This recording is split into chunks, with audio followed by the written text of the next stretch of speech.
Hello everyone, कैसे हैं भाई साहब। आज मैं आपके लिए सवाल लेके आया हूँ ऑसिलेशन वाला। ये सवाल पाथफाइंडर ओलंपियाड से है। चलो सवाल की तरफ ध्यान दीजिएगा। मैंने इसे दोनों साइड से लिखा है क्योंकि ये थोड़ा सा आप देख सकते हैं किस तरह से बड़ा सवाल है, तो मुझे बोर्ड की कमी रहेगी, दैट्स वाई थोड़ा सा देख लेंगे। ठीक है, चलो सवाल की तरफ आता हूँ भाई साहब। सवाल देखें। A platform of mass m, a platform of mass m mounted on a vertical spring oscillates with a time period t। Okay, एक प्लेटफॉर्म है जो ऑसिलेट हो रहा है टाइम पीरियड t से। फिर the very moment platform passes equilibrium, it collides elastically with a small ball falling from a height। Due to this, their velocities are reversed। उनकी जो गतियां हैं वो रिवर्स हो गई है। फिर platform moves down distance h, platform moves down a distance h, moves up, then and again collides with the ball at the same equilibrium position each time। Find the mass of the ball। ठीक है, situation में दोबारा बता देता हूं आपको क्या क्या दिया हुआ है। एक प्लेटफॉर्म दिया है जिसका मास है m, एक प्लेटफॉर्म दिया है जिसका मास है m, consider it like this, a platform of mass m equilibrium position में कहीं तो भी था, यह है उसकी इक्विलिब्रियम पोजीशन। ठीक है, अब ये ऑसिलेट कर रहा है, ऊपर नीचे ऊपर नीचे ऊपर नीचे चल रहा है। उसका टाइम पीरियड कितना दिया है ऑसिलेशन का, कैपिटल टी। ठीक, अब ये क्या कह रहे हैं कि हर बार जब ये प्लेटफॉर्म ऑसिलेट कर रहा होगा और जब वो मीन पोजीशन पे आया होगा, जैसे मान के चलिए मीन पोजीशन पे आ गया, तो उस वक्त ऊपर से एक बॉल आके उसे टकराता है इस पोजीशन पे। ऊपर से बॉल आया, आके टकराया, और टकराव के बाद जो कि इलास्टिक कोलिजन था, टकराव के बाद दोनों ने अपने गतियां रिवर्स कर दी। मतलब जो ऊपर से नीचे आ रहा था वो नीचे से ऊपर गया, और ये प्लेटफॉर्म जो मान लो नीचे से ऊपर जा रहा था वो फिर से नीचे जाना शुरू कर रहा है। ठीक है, अब ये हर बार हो रहा है, इनडेफिनेट टाइम के लिए हो रहा है। मतलब हर बार जब ये ऊपर से नीचे आएगा, नीचे से फिर ऊपर आएगा, इसी पोजीशन पे बॉल फिर टकराएगा, बॉल ऊपर जाएगा और ये नीचे जाएगा। ठीक, एक और चीज कही जा रही है यहाँ पर कि वो बॉल जो है वो किसी हाइट h तक जाता है। कहा गया वो, हाँ ये देखिए कहा गया, ये देखिए platform moves down with distance h, यानी ये अगर यहाँ पर था, ज्यादा से ज्यादा इतनी हाइट h तक आता है और फिर से ऊपर आ जाएगा। सवाल है आपको कि वो जो बॉल था उसका मास कितना रहेगा। ठीक है, आई होप आपको सिचुएशन समझ में आ गई होगी। मैं दोबारा ये सिचुएशन दोहराऊंगा, नो प्रॉब्लम एट ऑल। हाल फिलहाल के लिए यहाँ से मिटा रहा हूँ, सवाल आपके आंखों के सामने यहाँ पर रखा हुआ है। चलो, तो चीजें क्या क्या दी हुई है, दो तीन पैरामीटर्स दिए हैं आपको। पहला पैरामीटर बोला है कि टाइम पीरियड टी है ऑसिलेशन। तो let us consider it like this कि ओरिजिनली जो आपका प्लेटफॉर्म था वो प्लेटफॉर्म ओरिजिनली कुछ ऐसे रहा होगा। यह है प्लेटफॉर्म जहां पर एक स्प्रिंग लटकाया है, जहां पर एक स्प्रिंग लटकाया है, और कहा है कि इस प्लेटफॉर्म का मास है कैपिटल M, जो नीचे से ऊपर, ऊपर से नीचे जा रहा है। ठीक है, तो कोई तो भी एक बॉल होगा जो बॉल ऊपर से नीचे की तरफ आ रहा होगा। ठीक, अब देखिए क्या हो रहा है। ऑसिलेशन से ठीक पूर्व, ऑसिलेशन से ठीक पहले ये बॉल, मान के चलिए इसकी रफ्तार है u, और ये जो प्लेटफॉर्म है ये ऊपर जा रहा है, मान के चले इसकी रफ्तार है v। टकराव से जस्ट पहले अब आए, आपस में टकराए। टकराव कैसा था, इलास्टिक था। क्या हुआ उसमें, लिखा हुआ है, देखो क्या हुआ है उसमें। The very moment platform passes equilibrium, it collides elastically with small ball falling from height। Due to this the velocities are reversed। जो गतियां हैं वो रिवर्स हो चुकी हैं। मतलब क्या, टकराव के ठीक तुरंत बाद, तुरंत टकराव के बाद क्या होगा, ये प्लेटफॉर्म, ये बॉल, टकराव हुआ, टकराव के तुरंत बॉल जो u नीचे से जा रहा था, अब वही स्पीड u हो जाएगी, वेलोसिटी ऊपर की तरफ। प्लेटफॉर्म जो कि रफ्तार v से ऊपर जा रहा था, अब उसकी रफ्तार कितनी हो जाएगी, v, पर कहां, नीचे की तरफ। क्या ये भी बात समझ में आ गई? ओके, और एक चीज बोली जा रही है, क्या बोली जा रही है, दे आर सेइंग नाउ कि प्लेटफॉर्म तो नीचे आ रहा है, पर कितना नीचे आ रहा है, प्लेटफॉर्म नीचे आ रहा है up to distance h। Height h तक, डेप्थ h तक ही प्लेटफॉर्म नीचे आएगा। मतलब कुछ सिचुएशन भाई साहब हो जाएगी आपकी ऐसे, ये प्लेटफॉर्म कुछ इस प्रकार से आ गया नीचे के पॉइंट तक, और बताया ये जा रहा है कि ये जो डिस्टेंस होगा, मतलब यहां से यहां तक का जो डिस्टेंस है, ये वाला जो डिस्टेंस होगा, डेप्थ होगी, ये कितनी होगी, h के बराबर होगी। क्या यहां तक भी चीजें क्लियर है? ओके, चलो अब देखो हमें क्या पूछा गया है, हमें क्या बोला गया है कि हर बार जब ये प्लेटफॉर्म यहां पर आएगा इक्विलिब्रियम पे, बॉल ऊपर से आके टकराएगा उसको। यहां पर देखना है, यहां पर हमें देखना है कि क्या क्या हो सकता है। हो सकता है कि ये इक्विलिब्रियम पोजीशन थी ना, हाँ ये थी इक्विलिब्रियम पोजीशन। अब जैसे ही ये ऊपर नीचे मूव होगा, देखिए जैसे ही ये ऊपर से नीचे, नीचे से ऊपर मूव होगा, हो सकता है जब टकराव है, ऐसा जब आपका प्लेटफॉर्म आया ऊपर, ऐसा आपका प्लेटफॉर्म ऊपर आया, उसी वक्त टकराव हो, ये एक पॉसिबिलिटी है। दूसरी पॉसिबिलिटी क्या हो सकती है, सोचो, ये ऐसे जाए, ऐसे जाए, ऐसे जाए, फिर ऊपर आए, तब टकराव हो, या फिर ट्विंग ट्विंग ट्विंग ट्विंग ट्विंग फिर टकराव हो, या फिर एक बार, दो बार, तीन बार फिर ऑसिलेट हुआ, फिर टकराव हो। तो ये चीजें क्लियर नहीं बताई गई है कि वो तुरंत जब ऊपर आएगा तभी टकराव होगा ना, ऐसा कुछ नहीं कहा। सो पॉसिबिलिटी क्या हो जाए, क्या क्या हो सकती है कि ये यहां पर आ गया तब टकराव हुआ, या फिर ये यहां से ऊपर गया, फिर ऊपर से नीचे आया, फिर नीचे से ऊपर, फिर ऊपर से नीचे से ऊपर आया, फिर टकराव हुआ। So that can be the situation, that can be the solutions also, possible solution. तो हमें कुछ जनरलाइज करते हुए चलना पड़ेगा, ठीक है। तो चलो देखते हैं कैसे कर सकते हैं, क्या करना होगा। बोला क्या है आपको, मास ढूंढो। अब यहां पर देखो, छोटे का अगर मास ढूंढना है तो क्या क्या सिचुएशन बोल सकते हैं। पहली बात तो इलास्टिक कोलिजन, तो एनर्जी लॉस होने का सवाल नहीं पैदा हो रहा है। दूसरी बात, कॉलिजन यहाँ पर जो हो रहा है वो इलास्टिक है। जब एक दूसरे को जब टकराव देगा, ये टकराव होगा आपका किस प्रकार का, इंपल्सिव। अच्छा, ग्रेविटेशनल फोर्स नॉन इंपल्सिव है, स्प्रिंग का फोर्स भी नॉन इंपल्सिव है। तो मैं ये कह सकता हूं कि जब ये दोनों आपस में टकराएंगे तो इनमें क्या होगा, लीनियर मोमेंटम कंजर्वेशन लगा सकते हैं। हाँ, लीनियर मोमेंटम लगा सकते हैं हम लोग। चलो ठीक है, लीनियर मोमेंटम का कंजर्वेशन प्रिंसिपल लगा दो, देखो क्या मिलता है। मैं यहाँ पर कंजर्वेशन ऑफ लीनियर मोमेंटम लगा देता हूँ, ठीक। देखिए कैसे हो जाएगा। कंजर्वेशन ऑफ लीनियर मोमेंटम जब लगाएंगे तो what was the initial momentum, मान के चलिए इसका मास है स्मॉल m और प्लेटफॉर्म का मास तो कैपिटल M ही बोला हुआ है।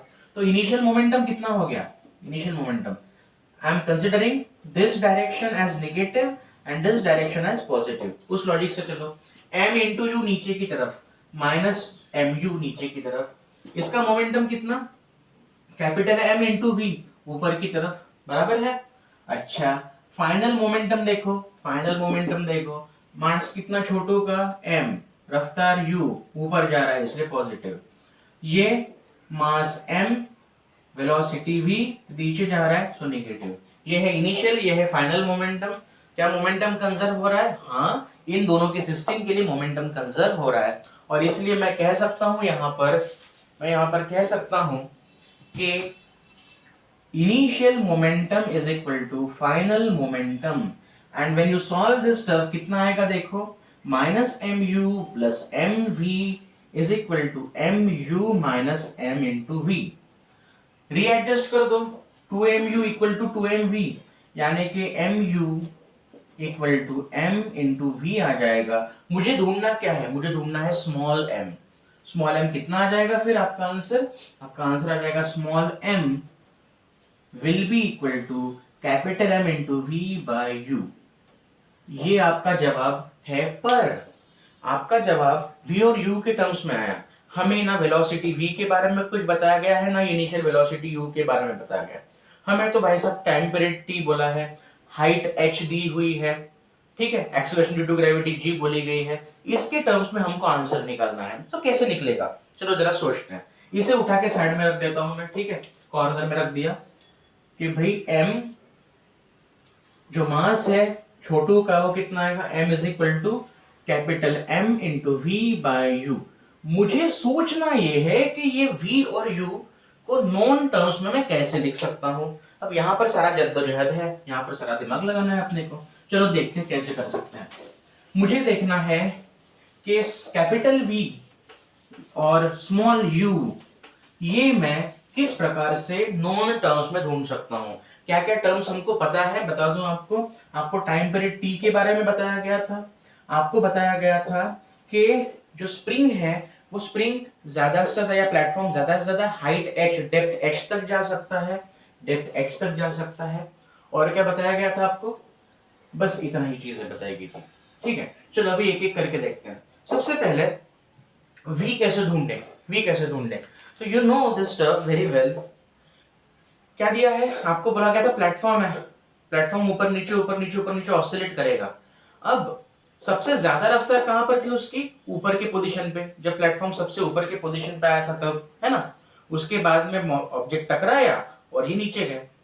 तो क्या मैं ये कह सकता हूं उसकी जो मैक्सिमम वेलोसिटी होगी वो होगी v, है ना। और क्योंकि ये ऑसिलेट कर रहा है तो यू ऑलरेडी नो कि जो वेलोसिटी होती है, मैक्सिमम वेलोसिटी होती है v max, वो कितनी होती है रे, a ओमेगा के बराबर। v max कितनी होती है, a ओमेगा के बराबर। अब सोचो ये चीज ऑसिलेट कर रही थी, ऑसिलेट कर रही थी ऊपर नीचे। तो ये मारने के बाद, टकराव होने के बाद ये ज्यादा से ज्यादा कितने डेप्थ तक नीचे गया, आपको बताया गया है h तक नीचे गया। तो यहाँ पर h क्या हो गया आपका, h हो गया आपका एम्पलीट्यूड, है ना। और इसलिए Vmax कितना हो जाएगा, h इंटू ओमेगा। चलो ठीक है। अच्छा ओमेगा कितना होता है, 2 पाई बाय टी, और इसीलिए h into 2 pi by T. चलो भैया मुझे वेलोसिटी v मिल गई नॉन टर्म्स में। अपने को क्या करना है, v और u ढूंढना है नॉन टर्म्स के केस में। मैं इसको भी साइड में लिख देता हूं कि मुझे वेलोसिटी v मिल चुकी है 2 pi h by t। So velocity v मिली 2 pi h by time period t। ठीक, अब क्या बचा है, अब बचा है स्मॉल u ढूंढना। स्मॉल u कैसे ढूंढेंगे, चलो देखते हैं। क्या सिचुएशन है, स्मॉल u ढूंढना है मतलब डेफिनेटली मुझे बॉल के बारे में चर्चा करनी पड़ेगी। चलो देखो क्या सिचुएशन थी बॉल की, जरा देखो। टकराने के बाद जब बॉल और प्लेटफॉर्म दोनों का टकराव हुआ, तुरंत तब की बात करते हैं। जैसे ही टकराव हो गया, इस बॉल की रफ्तार कितनी थी, इस बॉल की रफ्तार कितनी थी, वो तो u थी ऊपर की तरफ, है ना। फिर ये नीचे से ऊपर गया, ऊपर से नीचे आया, तो उस वक्त उसकी रफ्तार कितनी थी, वो भी u ही थी पर नीचे की तरफ। तो क्या मैं इसे कह दूं कि ये इनिशियल वेलोसिटी है, हाँ इनिशियल वेलोसिटी है।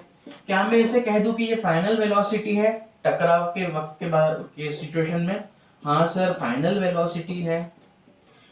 लेट अस सी इसको जो समय लगा होगा नीचे से ऊपर और ऊपर से नीचे आने के लिए, वो समय लगा होगा t। तो v is equal to u plus a t, formula लगा दो यहाँ पर, v is equal to u plus a t. जब आप फॉर्मूला लगाओगे क्या हो जाएगा, फाइनल वेलोसिटी कितनी है नीचे की तरफ, माइनस यू। इनिशियल वेलोसिटी है u ऊपर की तरफ, तो u। Acceleration due to gravity कहाँ है, नीचे, so minus g into time t। जब आप इसे कैलकुलेट करोगे आपको मिल जाएगा, देखो 2u, क्या मिलेगा, 2u is equal to g into t. पर मुझे क्या चाहिए, मुझे तो u चाहिए है, जो कि है g into T upon 2, g into T upon 2। ठीक है, इसे उठा के साइड में रख देता हूं, इसकी बाद में जरूरत पड़ेगी। तो जो हमें u मिला है g इंटू टी बाई 2। क्या मेरा अब आंसर आ सकता है पूरी तरह से, नहीं, क्योंकि ये स्मॉल t है और मुझे तो कैपिटल T के टर्म्स में आंसर चाहिए। सो अभी भी कुछ चीजें मिसिंग है। अब यहाँ पर दिमाग लगाना है हमको कि स्मॉल t क्या होगा। स्मॉल t टाइम है भाई साहब टकराव का, है ना। अब टकराव कब कब हो रहा है सोचो। हो सकता है प्लेटफॉर्म इक्विलिब्रियम में जब आए तब टकराव होगा, बराबर। अब इक्विलिब्रियम में कब आएगा, मान के चले ये इक्विलिब्रियम की पोजीशन है, ठीक है। जैसे ही इसने ऑसिलेशन शुरू किया, मान के चलो ऑसिलेशन शुरू किया, कितना टाइम हुआ, कितना टाइम हुआ होगा टकराव को, फिर से एक बार आपका ऑब्जेक्ट ये इक्विलिब्रियम पोजीशन है ना, ये 1/4 हाफ 3/4 फुल, सही कह रहा हूं क्या, दोबारा। अगर आप इसे जीरो पोजीशन बोलते हो, अगर आप इसे जीरो पोजीशन बोलते हो, तो एक टाइम पीरियड कब होगा कंप्लीट, ऐसा। या ऐसे सोचो कि आपका ऑब्जेक्ट इधर में था, ओरिजिनली यहाँ पर था, टकराव हुआ, इधर से नीचे गया, फिर नीचे से ऊपर आया, कितना समय बीता, 1/4 कितना, t/2। यानी हो सकता है पहली बार जब टकराव हुआ होगा तो कितना समय में हुआ होगा, t/2 समय में हुआ होगा। ये एक पॉसिबिलिटी है, बराबर। दूसरी पॉसिबिलिटी क्या है, आपका ऑब्जेक्ट यहाँ पर था, platform, t/4, 2t/4, 3t/4, 4t/4, 5t/4, 6t/4, ऐसा टाइम चल रहा है। तो सेकंड टाइम टकराव कब हुआ होगा, सोचो। चलो देखो, मैं आपको डायग्रामेटिकली बताता हूँ, ये मिटा देना। टकराव कब कब हुआ होगा, कौन से समय में हुआ होगा, ये हमको देखना है। अब देखते हैं, आपका ऑब्जेक्ट नीचे से ऊपर से नीचे गया और नीचे से फिर इस जगह पर जब आएगा तब टकराव होगा, तब टकराव होने के चांसेस हैं, है ना। तो ये समय कितना होगा, t/4 प्लस t/4, यानी हो सकता है कि आपका जो टाइम है जब ये प्लेटफॉर्म जगह पर आए कितना हो, t/2 हो, ये पॉसिबिलिटी है, बराबर। एक पॉसिबिलिटी ये भी तो हो सकती है कि आपका ऑब्जेक्ट ऊपर से नीचे आए, नीचे से फिर ऊपर जाए, ऊपर से फिर ऊपर जाए, ऊपर से फिर नीचे आए, फिर नीचे आए, फिर ऊपर आए। समझ में आ रहा है क्या ना, क्योंकि हर बार जब ये नीचे से ऊपर जा रहा है तभी तो टकराव हो रहा है। तो पहला टकराव कब हुआ, t/2 टाइम में। दूसरा टकराव कब होगा, देखो, t/4, 2t/4, 3t/4, 4t/4, 5t/4, 6t/4, यानी कितना, 3t/2, 3t/2। I hope it is clear. तो हर बार जब ये एक कंप्लीट ऑसिलेशन कर देगा तब टकराव होगा। तो अगला टकराव कब होगा, एक टाइम पीरियड और बाद, क्योंकि हर बार वो जब नीचे से ऊपर आ रहा होगा एक टाइम पीरियड कंप्लीट हो चुका होगा। सो 5t/2, 7t/2। क्या मैं इसे जनरलाइज कर सकता हूँ किसी तरीके से, हाँ सर कर सकते हैं। किस तरीके से, मान के चलो उसे लिख लो आप, ऑड नंबर्स आ रहे हैं तो 2n-1 इंटू t/2। अगर आप n की शुरुआत 1 से करते हो तो 1, 2, 3 एंड सो ऑन, अगर आप ऐसे करते हो तो कितना आ जाएगा, 2n-1 t/2। भाई साहब ये हो गया आपका स्मॉल टाइम t। तो small time t comes out to be 2n-1 into t/2। I hope this last point is clear. कब टकराएगा, जब वो नीचे से ऊपर आ रहा होगा, और वो कौन से समय में आ सकता है, वो आ सकता है t/2 में, या फिर t plus t/2 में, या फिर 2t plus t/2 में, एंड सो ऑन। ठीक, once you know this whole stuff, अब सारी चीजें क्लियर हो चुकी हैं दिमाग में, आपको बस सारे इंग्रेडिएंट्स तैयार है, आपको बस सब्जी बनानी है, मतलब फाइनल आंसर निकालना है। तो देखो क्या बनेगा, small m is equal to capital M into v/u। भाई साहब v कितना, v आया 2πh/t अपॉन u कितना, u आ गया आपका g/2 इंटू t। And what is t here, t तो है 2n-1/2 into t। Value put up करिए, देखिए आपका आंसर क्या मिलेगा, 2 to the 4, 4 to the 8, 8πmh bye ये t और ये t मिलके हो गए t²। यहाँ पर आपका क्या बचा, 2n-1 into g. This should be your answer, जबकि n की वैल्यू कहाँ से शुरू हो रही है, 1, 2, 3 एंड सो ऑन। ठीक है, आप देख सकते हैं यहाँ पर सिचुएशन क्या थी। सिचुएशन में आपको दिमाग कहाँ लगाना पड़ा, कि जनरलाइज करना पड़ा कि कब कब टकराएगा प्लेटफॉर्म, जब फिर से मीन पोजीशन पे आएगा तब ही टकराव होगा। अब ये टकराव होने के लिए क्या क्या टाइम थे, t/2, या फिर t plus t/2, या फिर 2t plus t/2 and so on. ठीक है, सो इस हिसाब से अननोन चीजें क्या थी वो ढूंढ लो, उसके हिसाब से सॉल्व करो, अपने आप चीजें बनेंगी। ठीक है, thanks a lot for watching friends, that's it for today, have a good day, bye.